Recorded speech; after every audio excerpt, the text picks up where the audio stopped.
Pronto. Bom, gente, vamos continuar as nossas aulas, né? Do livro Há 2000 anos, com Emmanuel.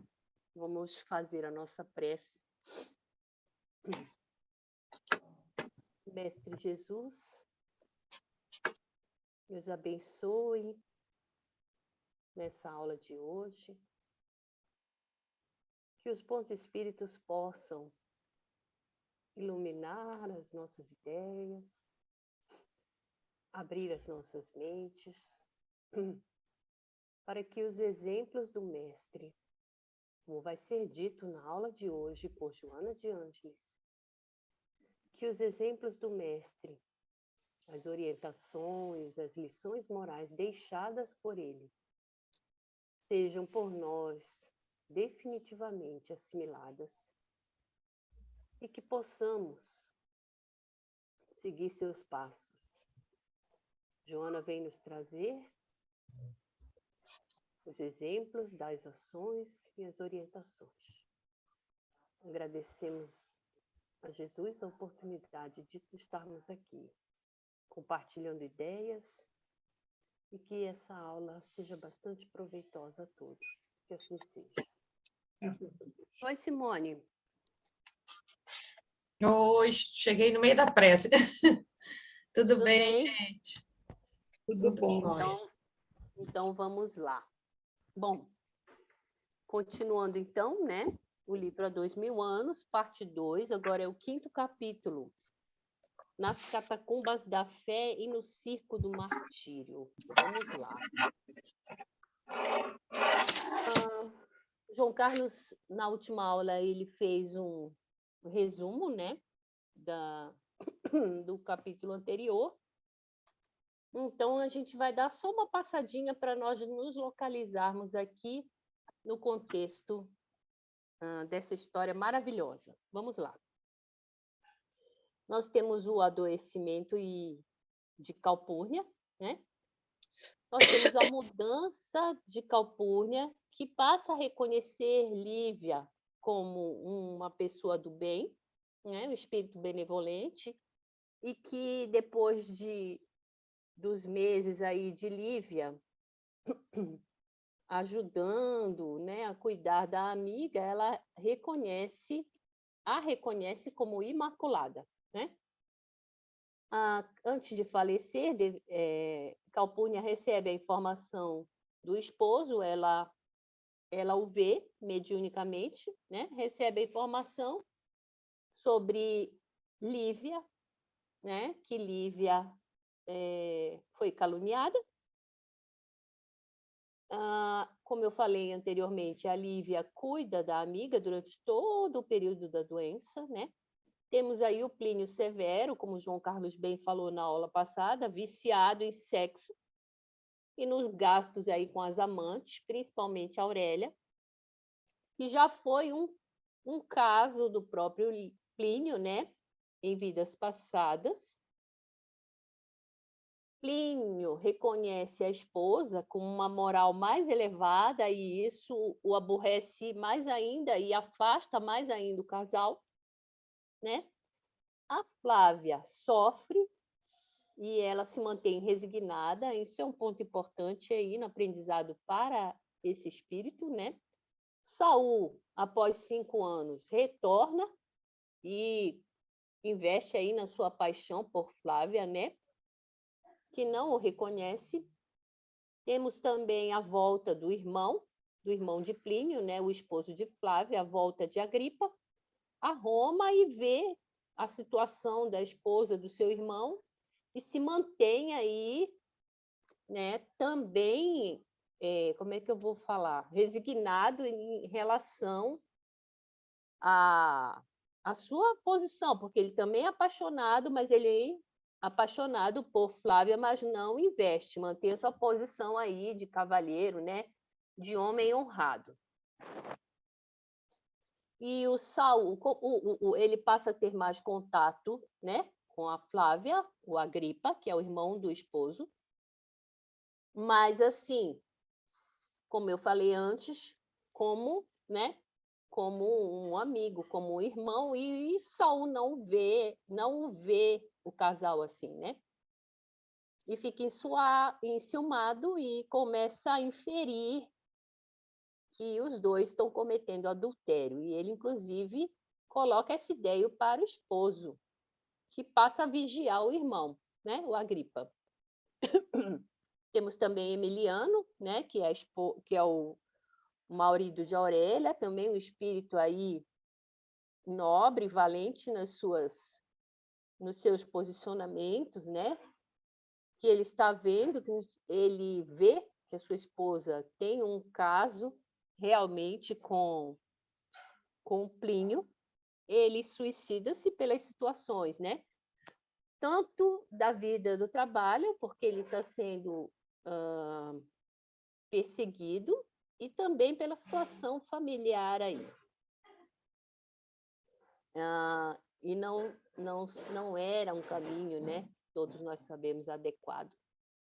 E o Simeão aí, fechando o capítulo, né? Aparece a Lívia e fala que se aproxima a sua provação, né? Para a entrada no reino dos céus. Então, esse fechamento aí que vai nos remeter ao capítulo 5, né? Nas catacumbas da fé e no circo do martírio. Então, inclusive, ele fala, né? Vou até ler um pouquinho aqui da fala dele, para nós entrarmos nesse capítulo, que é o que vai acontecer agora com a personagem Lívia, né? Ele diz: Lívia, regozija-te no Senhor, porque são chegadas as vésperas da tua aventura eterna e imorredora. Eleva o pensamento humilde a Jesus, porque não está longe um instante ditoso da tua gloriosa entrada no seu reino. Ó. Então, assim, ó, Lívia tem dois exemplos próximos a ela, né? Dois exemplos vivos de sacrifício, né? O sacrifício até a morte. Ela tem o exemplo do próprio Jesus, né? Bom, eu vou falar isso durante o decorrer aí da leitura do livro. Vamos lá. Então, nas catacumbas da fé e no circo do martírio. No dia imediato à cena que acabamos de descrever, vamos encontrar juntas as duas grandes amigas que, longe de serem senhora e serva, eram duas almas unidas pelos mesmos ideais, ligadas pelos elos mais santos do coração, né? Então, aqui ele está falando aqui que essa cena que acaba de descrever é a Lívia cantando, né? Aquela música que é do casal dela e de Públio, Alma Gêmea da Minha Alma. E aí temos aí o aparecimento, né? Do Públio, nessa hora ele a vê cantando e ele já está informado pela Calpurnia que realmente, olha, a Lívia, ela é imaculada. E a gente vê o seguinte, né? Foram 25 anos aí perdidos. 25 anos perdidos em relação ao casal. E também a própria filha, né? Isso se estende à própria filha. Porque a mãe fica sem acesso à educação da mesma. E a gente já viu, né, em aulas anteriores, que essa resignação, né, essa humildade da mãe, a postura, um raciocínio mais claro, mais lógico, um espírito mais evoluído, ela deixa de orientar a filha quanto a esses aspectos aí morais, né? Esses aspectos até espirituais. Então, essa separação do casal também tem as consequências aí na Flávia, que é a filha. Então, vamos lá. E essas duas almas unidas pelos mesmos ideais são a escrava Ana e a Lívia. Então, olha só, né? é interessante a gente ver isso, porque apesar de não ter tido acesso à filha, o marido resolveu aí, não deu aquela lição, né? Vamos dizer assim, porque ele, lembra, eu trouxe aqui, ele podia ter colocado-a como escrava, né? Vendido-a, porque alguns romanos, estava na lei isso, né? Eu trouxe para a gente ver. Mas ele a manteve em casa, só que foi tudo, como nós sabemos, na base da calúnia, e isso foram anos perdidos. Agora, quando ele está pronto para o retorno da convivência, para o retorno do casal, e que ele realmente, agora ele já estava certo de que tudo fora, né, um mal-entendido, a calúnia, e que a esposa ela é imaculada, sim. Inclusive, teve informação do amigo que né, veio da erraticidade e falou: olha, você errou, minha esposa, falando para Calpurnia. Você errou em não apoiá-la durante esses 10 anos. Então, Públio já está sabendo de tudo isso. E a situação dele, né? Ele reconhece o erro e ele vai se retratar. Só que é engraçado, né? A gente vê isso. Enquanto um chega, daí o outro já se vai. Porque, né? Simeão chega para ela e fala: olha, fica feliz, porque está na véspera aí da sua aventura para a entrada no reino dos céus. E ele fala isso, ó, regozija-te, ele usa esse verbo, e a gente fica pensando assim, gente, regozija-te no Senhor. Daí, como nós somos muito míopes e muito infantis, a gente pensa assim: gente, mas os leões vão pegá-la lá no circo, regozija-te no Senhor? Não é? Então, assim, para nós vermos como ainda nós somos muito míopes e crianças espirituais. Mas vamos lá. Gente, se quiserem falar, comentar alguma coisa, essa aula, ela não é um monólogo, hein? Toda vez eu falo isso. Os evangélicos têm essa palavra na ponta da língua. Ele sempre fala isso para as pessoas. Quando entra lá dentro da igreja deles, eles falam, né? Pode ser que eles não praticam, mas essa frase tem uma paz muito grande para a gente, um consolo, né? Um fortalecimento. Então, né? Olha só, regozija-te no Senhor. Gente, ela vai ser devorada pelos leões. Então, a gente fica pensando, né? Regozija-te. Então, eu fico transferindo, né, isso aí para as nossas dificuldades no nosso dia a dia, sabe? Então, assim, a gente está doente, a gente tem problema no trabalho, a gente tem problema com a família, a gente não sei o quê, ou a gente está expurgando mesmo, vem doença para todo lado. É uma infecção que não vai embora, é isso, é aquilo. Então, aí a gente tem que pensar assim, ó, regozija-te no Senhor. Você está sendo reeducado, você está sendo, né? Pode falar, Simone. Não, então esse regozija-te aí, né, a gente pensa assim que é uma libertação para o espírito, ainda mais a Lívia, né, que tinha já uma condição melhor, um espírito muito esclarecido e tudo, né, então, quer dizer, regozija-te porque você vai para um lugar bom, você vai sair dessa situação aí na Terra e vai melhorar muito, né, é mais ou menos por aí. E o que pode também, de certa forma, acontecer conosco, né? Às vezes a gente pode ter uma doença terrível lá no fim da vida, mas aquilo nos garante que aquilo que vamos passar e superar nos garante também que depois a gente vai estar uma libertação e vai estar ir para algum local tão bom, né? Então é mudar a forma de ver mesmo, né? A perspectiva de Sim, ver. sim, é isso que eu estou dizendo, né? Vamos trazer esse verbo, né? Regozija-te no Senhor diante das dificuldades que nós temos.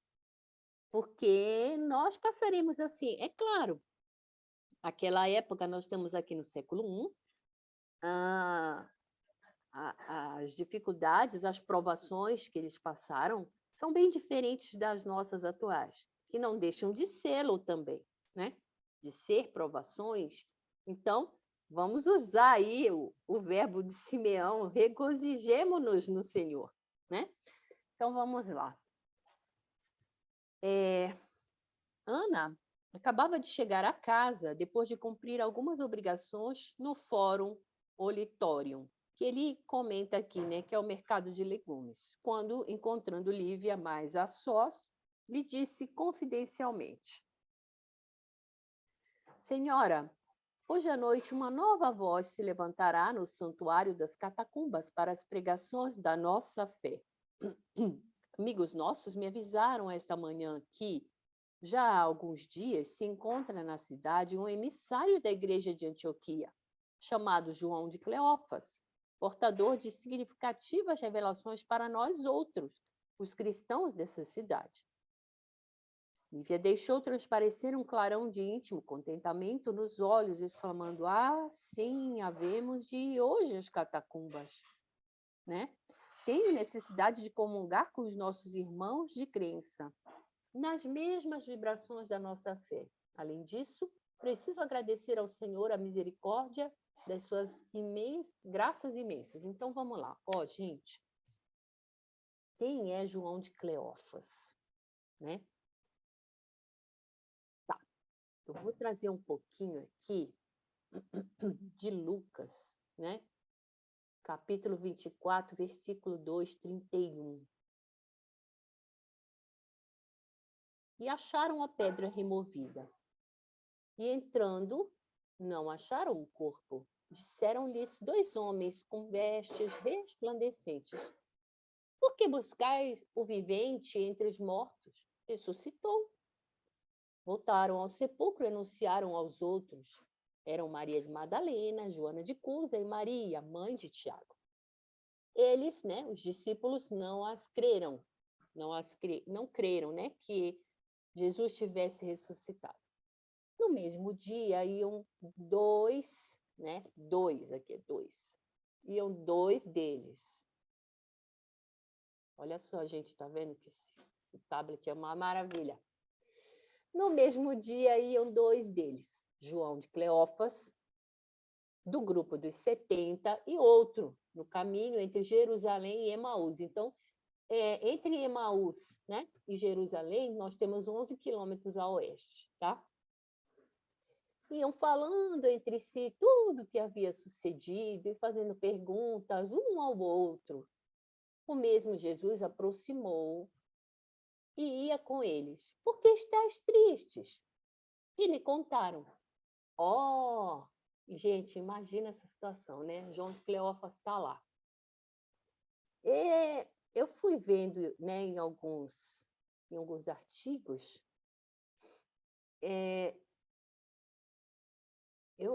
parece, tá, gente? Vou usar esse verbo. Parece que quem estava com ele era a esposa, tá? Eles estavam caminhando de Jerusalém a Emaús, porque João de Cleófas é de Emaús, tá?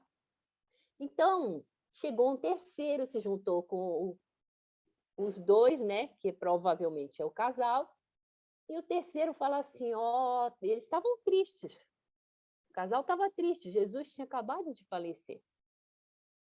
Tardos de coração, para crer em tudo que os profetas disseram. Vocês estão muito atrasados, vocês não acreditam nos que os profetas falam? Né?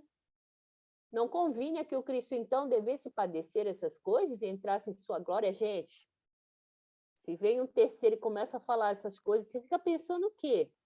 Gente, esse homem está muito instruído. Quem é esse? Né? Já no caminho. Porque, lembra, vocês sabem que ele só foi reconhecido quando ele partiu o pão. E durante todo o caminho ele ficou conversando com os dois não o reconheceram. E olha só o que esse terceiro falava. E começando por Moisés e todos os profetas, explicava-lhes o que dele se achava em todas as escrituras, o que de Jesus, né, se achava em todas as escrituras. Convidaram-lhe para jantar e, estando com eles à mesa, tomando o pão, partiu e abriu-se-lhes, né? Abriu-se-lhe os olhos e o reconheceram e ele desapareceu. Só para falar onde que a gente encontra esse João de Cleófas, né? João de Cleófas, ele fazia parte dos 70, e foi aquele grupo que foi enviado 2 a 2, né? Às várias cidades e lugares.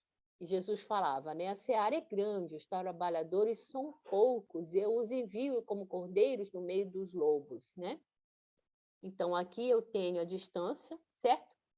Entre Jerusalém e Emaús, aqui, ó, seguindo para oeste, nós temos 11 quilômetros. Dá para ver, gente? Aqui, ó, Jerusalém e Emaús aqui, ó. Certo? Tá. Vamos lá. Falando um pouco agora aqui da igreja de Antioquia. Porque, lembra, veio um emissário. O nome dele era João de Cleófas. E ele veio da onde, né? Ele veio... como é que ele falou aqui, ó? Se encontra na cidade um emissório da igreja de Antioquia, chamado João de Cleófas. Então, olha só, ele estava agora em Roma, tá? Antioquia aqui na Síria, ó, gente, tá vendo aqui em cima? Dá para ver aqui? Beleza. Então, olha só. Eu trago aqui, ó, do EAD, tomo 1, módulo 2, roteiro 22, tá? As primeiras pregações caracterizavam-se por depoimentos sobre a pessoa e os ensinamentos de Jesus. Com a crucificação e a ressurreição surge um novo elemento, o Espírito Santo, manifestado no dia de Pentecostes. Eu acho que eu vou falar isso só depois, hein, gente? Tá, vamos lá. Eu vou comentar isso aqui depois. Cadê? Tá, então elas duas estavam combinando de ir à noite, né, às catacumbas, porque ia chegar João de Cleófas, que foi o emissário escolhido lá da igreja de Antioquia para falar agora aqui com os cidadãos romanos, ok? E elevando um pouco a voz, como se desejasse comunicar à amiga o santo júbilo de suas esperanças mais íntimas, exclamou com um terno sorriso ali irradiar no semblante calmo. Ana, desde a morte de Capúrnia, noto que Públio está mais sereno e esclarecido. Nesses últimos dias, tem me dirigido a palavra com a ternura de outros tempos, havendo-me afirmado ainda ontem que seu coração me reserva doce surpresa para amanhã, depois da sua vitória suprema na vida pública.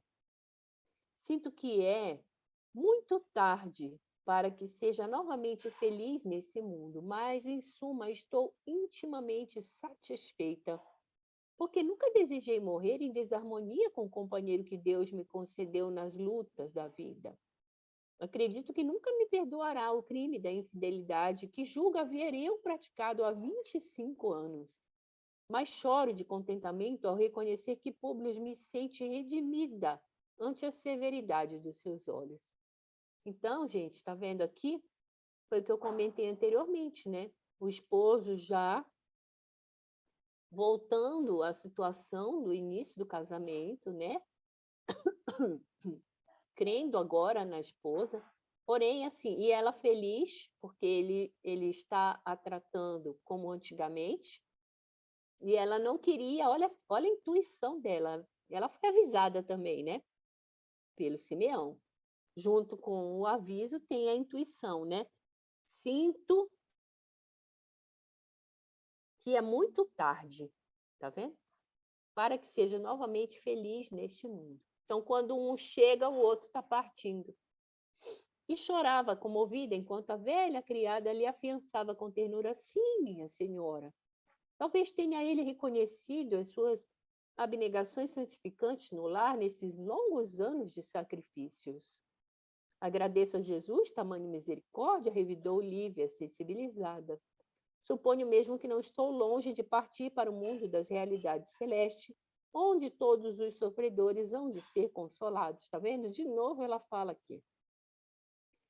E depois de ligeira pausa, continuou. Ainda ontem, quando orava junto à cruz singela, lá no quarto, ouvi uma voz que me anunciava o reino de Jesus para muito breve.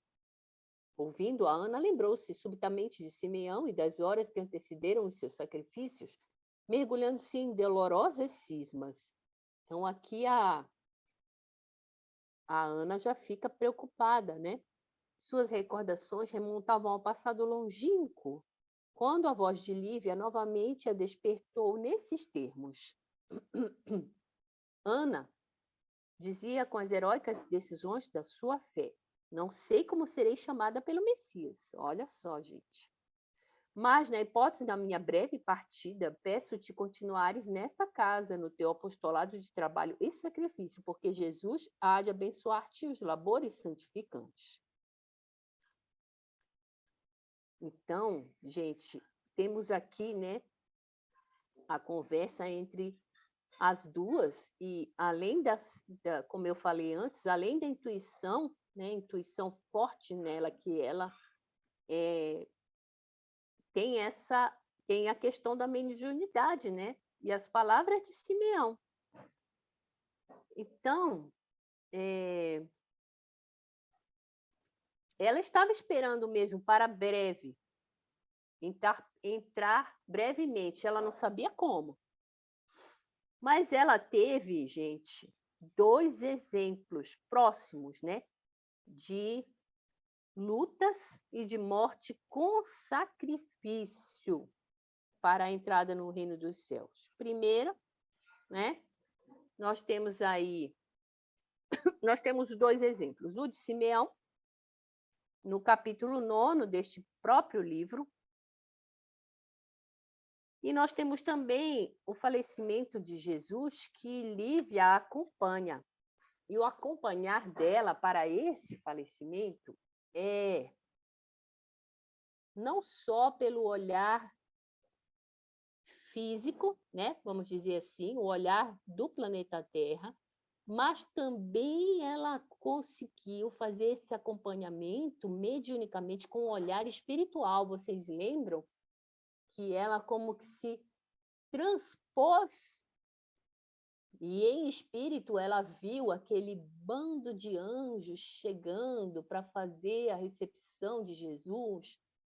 Cada legião, cada grupo de anjos, uns cantavam louvores, outro era do grupo, né, dos justiceiros que estavam anotando os nomes dos espíritos, né, ali que estavam na trama, e ela viu tudo, né? E aquele último anjo. Então, nós temos aí, né? E nós temos também a palavra que Jesus disse a ela, porque ela ficou assim: nossa, mestre, mas você tem que morrer assim? E ele responde: Lívia, é dessa forma que todos nós na Terra deveremos morrer. Então, gente,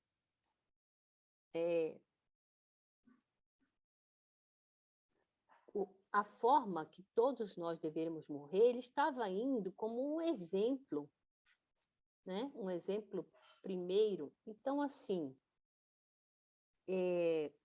não necessariamente na forma, como é que eu vou falar, literal ali, pregado na cruz. Não, não é isso que eu estou falando e que foi o recado de Jesus para nós. Mas é assim, com as nossas provas, com as nossas expiações, com as nossas lutas, na tentativa de superarmos, com dores físicas também, sabe? Eu fiquei ferido sobre isso. Porque por mais que você não morra de uma morte violenta, de uma forma violenta, como um acidente, né? Você pode morrer de doença, né? Que, em geral, vamos morrer assim, doentes. E as mortes por doença não deixam de ser dolorosas.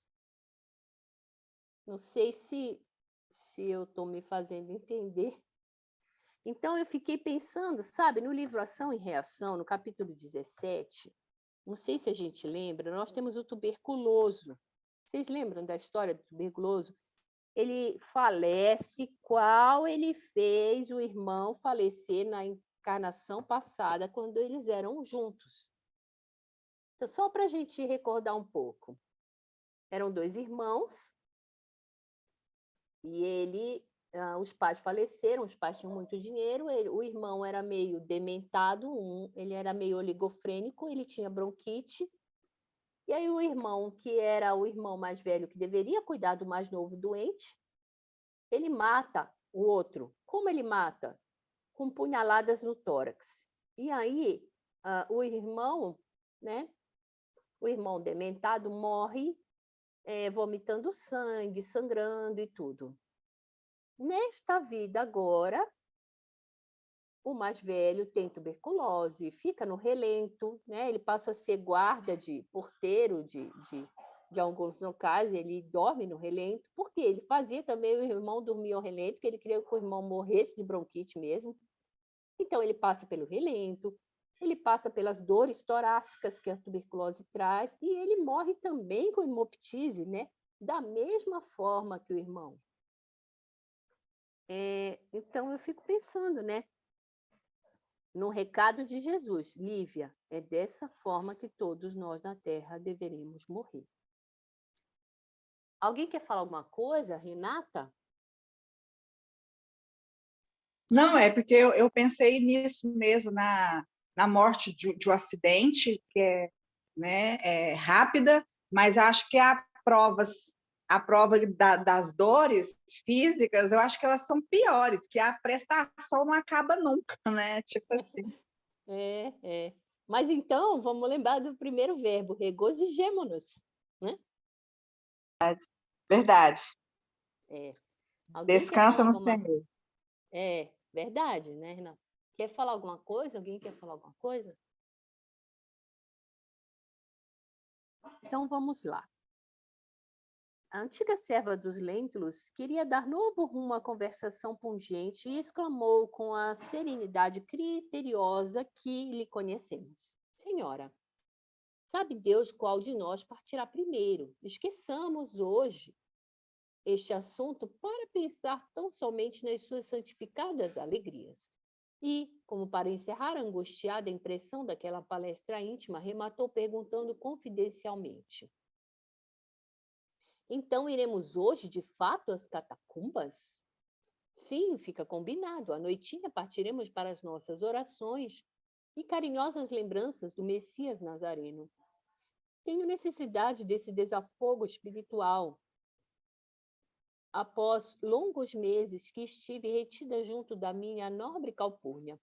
Além disso, desejo pedir aos nossos irmãos que orem comigo por ela, testemunhando ao mesmo tempo ao Senhor meu sincero agradecimento pelas suas graças divinas. Ao partirmos, peço-te me atives a memória, pois quero levar ao novo apóstolo uma espórtula destinada à igreja de Antioquia, né?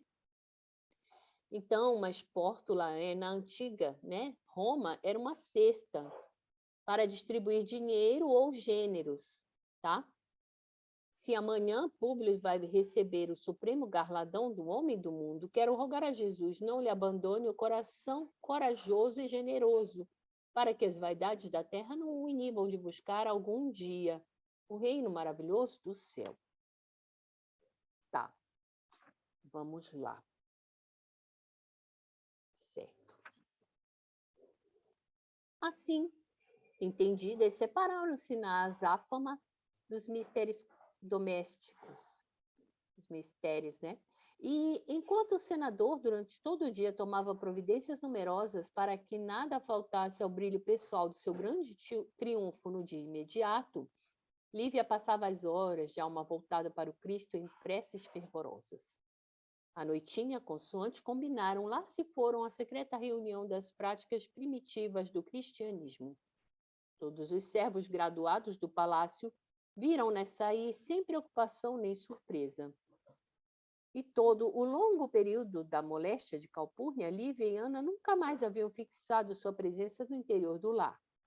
E não seria de estranhar que ambas houvessem deliberado buscar a residência dos severos naquela noite, de onde possivelmente não voltariam senão no dia seguinte, depois de confrontarem o espírito abatido de Flávia no desdobramento de seus fadigosos encargos domésticos. Então, todo mundo achou comum elas saírem, é normal, né? Estavam se dirigindo provavelmente à casa dos severos, não vão voltar hoje, e eles não iam sentir falta, né, das duas. Foi assim que as horas passaram tranquilas e descuidadas. E quando o senador se aproximou dos aposentos da esposa, antegozando as profundas alegrias esperadas para o dia seguinte, presumiu, no pesar do silêncio ali reinante, a significação do seu calmo repouso nas asas leves e cariciosas do sono, imaginando que Lívia descansava na paz soberana da noite. Públio Lentulus recolheu-se ao seu gabinete particular com o cérebro repleto de radiosas esperanças, no propósito de se penitenciar de todos os seus erros do passado. Então, como elas tinham o hábito de sair, né, principalmente na época que cuidavam de Calpurnia, os escravos, né, os servos, não notaram ali a ausência. Lívia, porém, em companhia de Ana, aproveitaram-se das primeiras sombras da noite para atingir as catacumbas.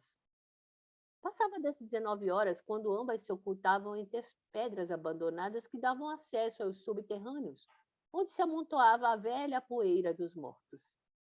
Num vasto espaço abobadado que servira outrora às assembleias das cooperativas funerárias, reunia-se grande número de pessoas em torno da figura simpática e generosa do culto pregador, que chegara da Síria distante. A um canto erguia-se improvisada tribuna para onde, dali a minutos, subia João de Cleófas, dentro do halo de doçura que lhe aureolava a singular individualidade. Então, olha só, gente, é um dos 70. Então, ele não é novo, e ele também não é, como é que eu vou falar, iniciante nas comunicações, né?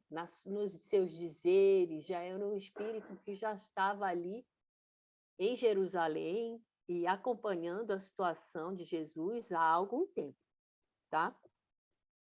O apóstolo de Antioquia trazia à cabeça os primeiros cabelos brancos e toda a sua figura estava saturada de forte magnetismo pessoal. Então, o espírito que já vinha convivendo ali, né, com a história e os exemplos há algum tempo, que ligava intimamente a sua personalidade a quantos se lhe aproximavam, levados pela doce afinidade da crença e dos sentimentos profundos. Porque Jesus não ia enviar um João de Cleófas se ele não fosse um espírito mais assim fortalecido nessa fé, né? Porque ele está sabendo. João de Cleófas, ele não sabe assim exatamente o que vai acontecer, mas ele está sabendo que ele vai passar para a erraticidade. E aí você vai, abraça a tarefa e vai, né? Todos os presentes pareciam empolgados por sua palavra sedutora e impressionante, que se fez ouvir por quase 2 horas sucessivas, caindo no coração do auditório como orvalho sublime da eloquência celeste. Conceitos elevados, olha só que bacana, né, gente? Conceitos elevados e proféticas observações ressoavam pelas arcadas silenciosas e sombrias, fracamente iluminadas pela claridade de algumas tochas. De fato, A Assembleia tinha razão de se eletrizar com aquele doloroso e sublime ó. Por isso que eu falei, né? Ele sabe o que vai acontecer. A Assembleia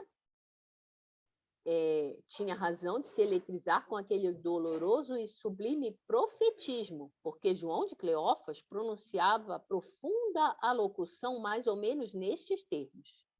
Irmãos, seja convosco a paz do Cordeiro de Deus, nosso Senhor Jesus Cristo, na intimidade da vossa consciência e no santuário do vosso coração. Olha o que ele vai falar. O santo patriarca de Antioquia, que é Pedro, tá, gente? É Pedro. Nas suas preces e meditações de cada dia, recebeu numerosas revelações do Messias, ordenando a vinda de um mensageiro. Quem? Eu. Eu quem? João de Cleófas. Um mensageiro ao ambiente de vossos trabalhos na capital do mundo, quer dizer, Pedro recebeu, fazendo a prece, recebeu orientação de quem? Do próprio Jesus, pela sua mediunidade, né? Com a sua meditação. E aí falou assim, João de Cleófas, vai lá para Roma. Ao ambiente de vossos trabalhos na capital do mundo, a fim de anunciar-vos grandes coisas. Eu vim aqui anunciar grandes coisas a vocês. Pelas revelações do Espírito Santo, os cristãos dessa cidade impiedosa foram os escolhidos pelo Cordeiro para o grande sacrifício. E eu vos venho anunciar nossa, olha só o pronome que ele usa, ele se inclui, nossa breve entrada no reino de Jesus em nome dos seus apóstolos bem-amados. Entende, gente? Então, é um espírito aí já há alguns anos envolvido no cristianismo, que caminhou com Jesus na estrada de Emaús, ouviu os conceitos ali naquele caminhar, fora as orientações que ele já recebia, né? Olha, 2 a 2 vocês vão, então assim. E ele coloca, né? Nós fomos escolhidos pelo Cordeiro, por Jesus, para o grande sacrifício. Mas como que vocês sabem disso? Lá em Antioquia teve meditação, teve mediunidade. Pedro revelou, foi Pedro, revelado diretamente pelo Messias. Quem? Jesus, né? Então, pelas revelações do Espírito Santo. Quem são o Espírito Santo? São os espíritos superiores.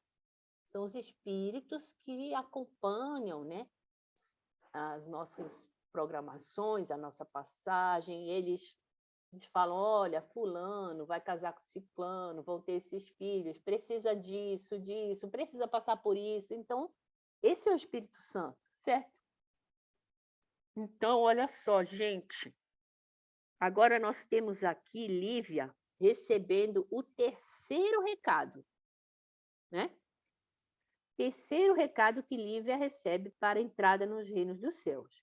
Igual eu falei anteriormente, do próprio Jesus, de Simeão e agora de João de Cleófas. E falou, olha, nós que estamos aqui nas catacumbas devemos, né, nos preparar, porque fomos escolhidos pelo Cordeiro para o grande sacrifício. E aí, Lívia já está, como é que eu vou falar? Orientada, né? E ela viu 2 falecimentos e recebeu o recado de Simeão e agora de novo recebendo o recado de João de Cleófas. Então, vamos lá. Vocês querem falar alguma coisa, gente?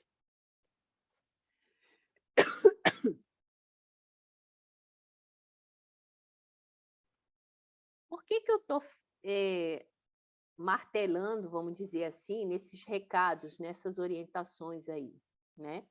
Tanto mediúnica da própria Lívia, né, quanto vinda por João de Cleófas ou vinda por Simeão, porque nós vamos aqui ter uma grande, né, provação ou expiação, não sei, nas catacumbas da fé, né? E no circo do martírio. Então, nós vamos ao circo com Lívia. Por isso que eu foco aí nos recados, nas revelações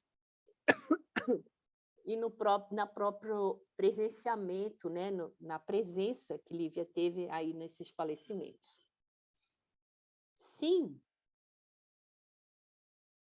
porque aqui, continuando João de Cleófas, né?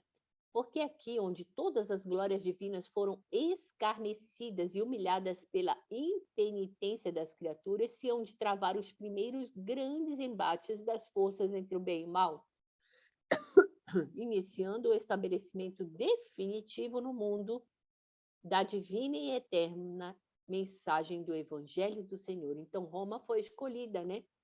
Ali iam ter esses embates aí. E a gente lembra lá, depois eu vou comentar isso. Vou comentar do livro, né, Caminho, Verdade e Vida. Na última reunião geral dos crentes de Antioquia, ó, tá vendo? Eles faziam reuniões mediúnicas, né, frequentes. Na última reunião geral, isso é João de Cleófas ainda falando para os romanos nas catacumbas. Na última reunião geral dos crentes de Antioquia, manifestaram-se as vozes do céu em línguas de fogo, como aconteceu nos dias gloriosos do cenáculo dos apóstolos, depois da divina ressurreição do nosso Salvador. E o vosso servo aqui presente, eu mesmo, Euzinho, João de Cleófas, foi escolhido para emissário dessas notícias confortadoras, porque as vozes celestes nos prometeram o reino do Senhor em breves dias. Então, gente, olha só o que aconteceu em Antioquia antes de João de Cleófas chegar a Roma. As línguas de fogo, né? Quem são as línguas de fogo? Os espíritos superiores, o Espírito Santo, né, falado pelos católicos. São os espíritos superiores que chegaram lá em Antioquia, nas reuniões mediúnicas, e falaram assim, ó, Jesus, ou o próprio mestre também, como falou aqui, né, no livro, João de Cleófas, Emmanuel nos fala, olha, lá em Antioquia, teve as manifestações conforme teve lá em Pentecostes, anunciando aí, ó, gente, ó, vai quem? Aí escolheram quem? João de Cleófas, você vai para Roma, vai avisar os romanos que lá vai começar as lutas entre o bem e o mal, para que definitivamente o Evangelho de Jesus seja divulgado e seja a mensagem eterna para todos os cidadãos da Terra. E aí eles tiveram essa manifestação, conforme teve o Pentecostes, né? Então, gente, olha, eu trouxe um pouquinho aqui dessa história aí do EAD, né? Que está no IEAD, tomo 1, módulo 2, roteiro 22. Temos aqui um pouco também de Pentecostes, né? Que eu tirei da onde? EAD, tomo 1, módulo 2, roteiro 20, e também Federação Espírita do Paraná, de abril de 2019, tá? Então, vamos lá. As primeiras pregações caracterizavam-se por depoimentos sobre a pessoa e os ensinamentos de Jesus. Com a crucificação e a ressurreição surge um novo elemento doutrinário. Quem? Espírito Santo. Quem é o Espírito Santo? Os espíritos superiores, certo? Manifestado no dia do Pentecostes. Com esse, começa então a expansão do cristianismo para o mundo pagão, a partir do foco inicial que foi em Jerusalém, certo? Então, olha só, temos dois principais eventos dessa expansão, porque ele fala, né? João de Cleófas fala, né? Para aqui em Roma, vai ter os grandes embates, para que definitivamente a mensagem de Jesus se fixe na Terra, né? Então, olha só, temos aí dois principais eventos desta expansão, né? Expansão do cristianismo, expansão do quê? Da mensagem de Jesus. Primeiro, a fundação em Antioquia de uma nova comunidade. Foi nessa igreja que pela primeira vez os galileus ou nazarenos foram chamados cristãos, e a constituição do cristianismo em Roma pelos judeus da diáspora que estavam presentes nos acontecimentos do Pentecostes. Não, olha, eu vi o Pentecostes. E aí, vamos lá, o que foi esse Pentecostes? A palavra ela vem do grego Pentecoste, que significa quinquagésimo, referindo-se ao 50º dia após a Páscoa. Era uma festa que agradecia pela colheita do trigo, né? Isso no Antigo Testamento, tá? Era chamado de festa da colheita. No século II, né, depois de Cristo, deu-se a essa festa um sentimento histórico, sendo considerado pelos judeus o aniversário da transmissão, né, daquelas leis lá mosaicas no Monte Sinai, certo? No Novo Testamento, 50 dias após a ascensão de Cristo, após a ressurreição, aconteceu o fenômeno conhecido como a descida do Espírito Santo sobre os apóstolos, materializando-se como pontos luminosos de efeito físico. E aí, como eles tinham aqueles pontos luminosos, né, na cabeça ali, esse efeito físico aí nessa reunião mediúnica, que foi chamada de Pentecostes, eles chamaram a esses pontos brilhantes, que eram os espíritos superiores, eles chamaram de línguas de fogo. Então, explode a mediunidade sob a forma de psicofonia, porque eles falavam, e também de xenoglossia, porque eles estavam ali falando várias línguas, né?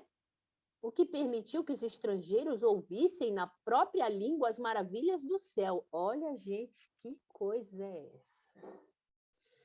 Então, olha, estavam falando do reino de Deus, estavam falando, né, das maravilhas do reino dos céus, e neste local eles ouviam na sua própria língua. Quem estava lá? Tinha partos, medos, elamitas, os que habitavam a região da Mesopotâmia, da Judéia, pessoal da Capadócia, da Ásia, Frígia, Egito, Líbia, Cirene e forasteiros romanos, que foram os judeus, que eu comentei anteriormente, que esses judeus, né, quando eles fizeram a diáspora, eles divulgaram o cristianismo. Por quê? Porque eles estavam presentes aqui no dia do Pentecostes, né? Então, tinha árabes e todos entenderam nas suas próprias línguas. O fenômeno de Pentecostes também está escrito em Atos dos Apóstolos, né, por Lucas. E aí eu já falei, né, o Espírito Santo é uma legião de espíritos superiores que foram santificados já na luz e no amor, e eles cooperam no trabalho de Jesus, né? O que Emmanuel fala aí, ó, no livro Mecanismos da Mediunidade? Os emissários espirituais de Jesus, através dos cristãos, produziram fenômenos físicos, como sinais luminosos e vozes diretas, em que os ensinamentos do Evangelho foram ditados em várias línguas simultaneamente. Desde então, os eventos mediúnicos se tornaram habituais. Beleza, gente? Vamos lá. Vamos continuar. Vocês querem falar alguma coisa?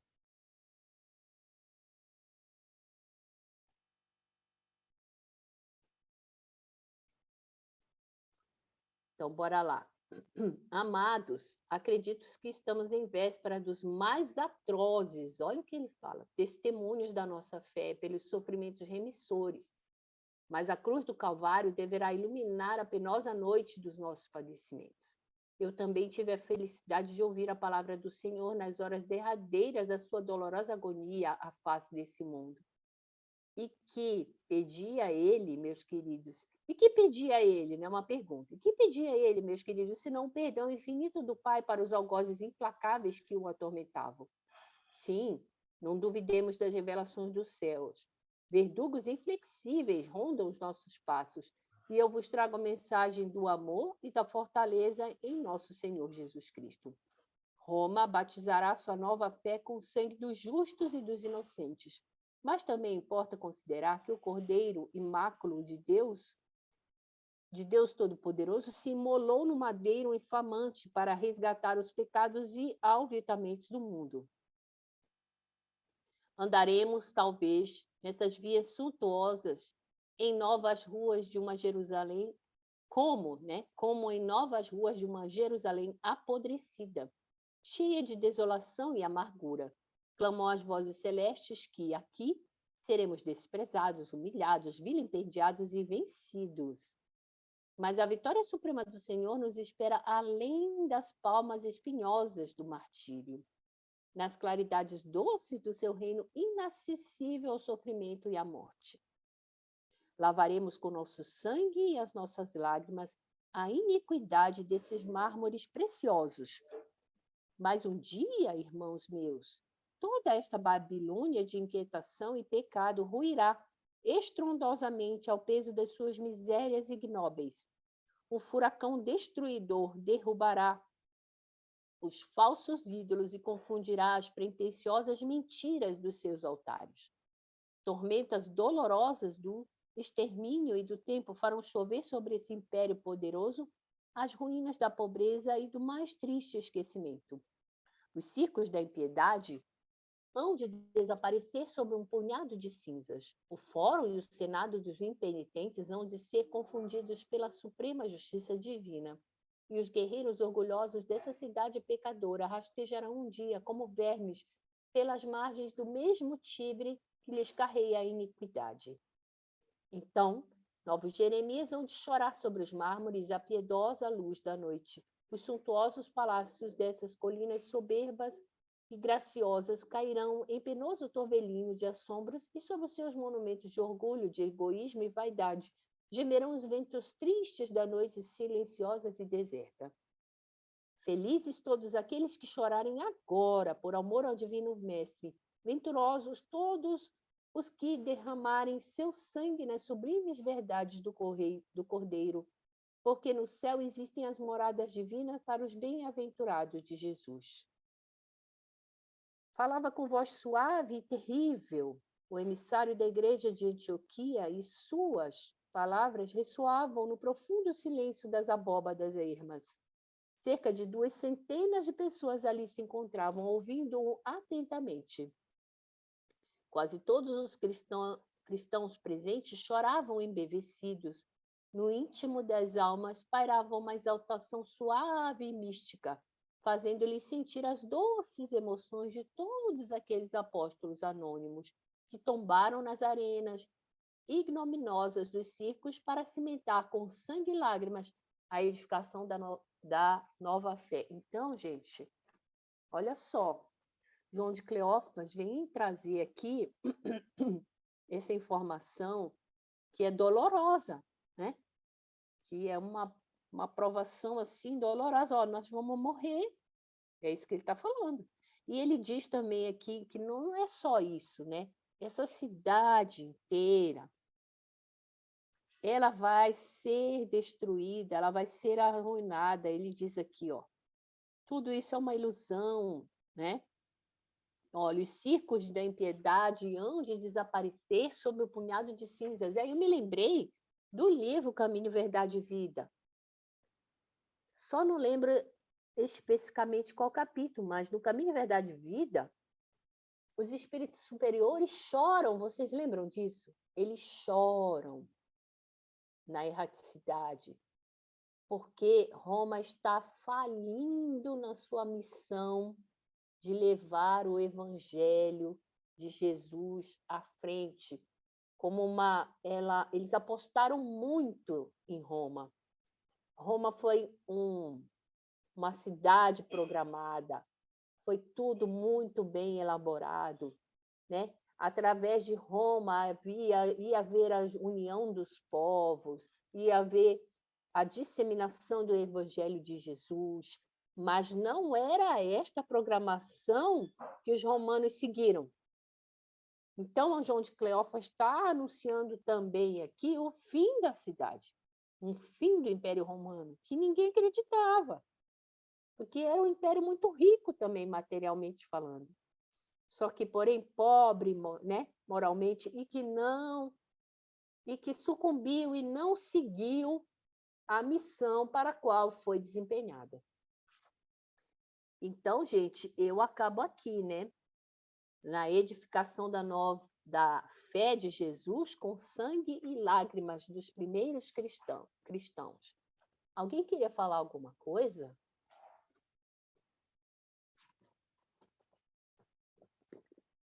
Gente, é um diálogo, não é um monólogo. Olha, acho que duas coisas aqui, né? Uma que, assim, essa questão do sangue e lágrimas, né? Aqui eram os primeiros cristãos, mas nós somos os trabalhadores da última hora, né? E de certa forma, esse processo continua, né? Porque nosso planeta de provas e expiações, então a gente está passando por tudo isso aqui também, né? De uma forma diferente, mas estamos aí com os nossos conflitos, nossas dificuldades, nossas doenças, enfim, né? Sim, E outra coisa que eu acho que é muito consoladora, quando ele fala que os circos da impiedade hão de desaparecer sob um punhado de cinzas. Então, o planeta vai evoluir, né? E nessa caminhada para um planeta de regeneração, tudo isso que é impiedade, tudo que está, né, a inferioridade, tudo isso vai cair, né? Então, eu acho, assim, também bastante consolador a gente está vendo aqui falando sobre Roma especificamente, né? Mas, de certa forma, trazendo para os nossos dias, né? Porque a gente sempre tem que trazer para a nossa realidade, é bem isso aqui. Uma hora também vai desaparecer, né? Esse planeta não vai ter essas, né? Só que ainda estamos aí, né? Sucumbindo às provações, muitas vezes, né? Com suor, com lágrimas, com sangue, né? Somos muitas vezes martirizados também, né? Mas assim, me passa como uma orientação, né? Uma coisa assim que faz parte desse processo, né? Do contexto daqui onde é bem onde isso vivemos. mesmo que você está falando, né? Tudo isso foi escrito para que nós possamos trazer para a nossa realidade, né? Para o nosso dia a dia. E é bem isso mesmo. Ainda há, né, Simone, essas situações aí difíceis, né? Feminicídio, essas coisas que a gente vê aí no nosso dia a dia, mas como você bem falou, tudo isso vai acabar. Por quê? Porque Jesus há de chegar no coração de todos, e é um por um, cada um no seu tempo, por sua vez, e quando chegar, vai acabar essas dissensões, né? Essas imposições, essas coisas, essas dificuldades aí tão grandes que o nosso planeta tem. E a gente lendo essas obras, estudando o Espiritismo, a gente já começa, a gente lê, né? A gente estuda e a gente vê que alguns espíritos não estão mais aqui. Por quê? Porque eles dão muito trabalho. É igual o Haroldo Dutra falou uma vez, que se nós fôssemos nos reunir com os... Não sei se alguém já escutou essa palestra. Se nós fôssemos nos reunir com os anjos do Senhor, a gente ia dar muito trabalho para eles.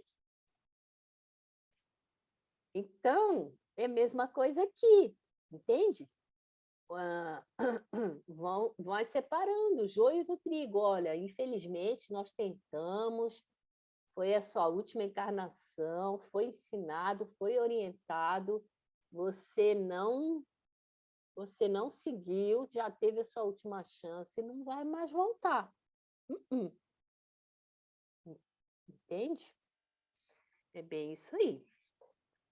Alguém queria falar mais alguma coisa? Vamos para o próximo livro?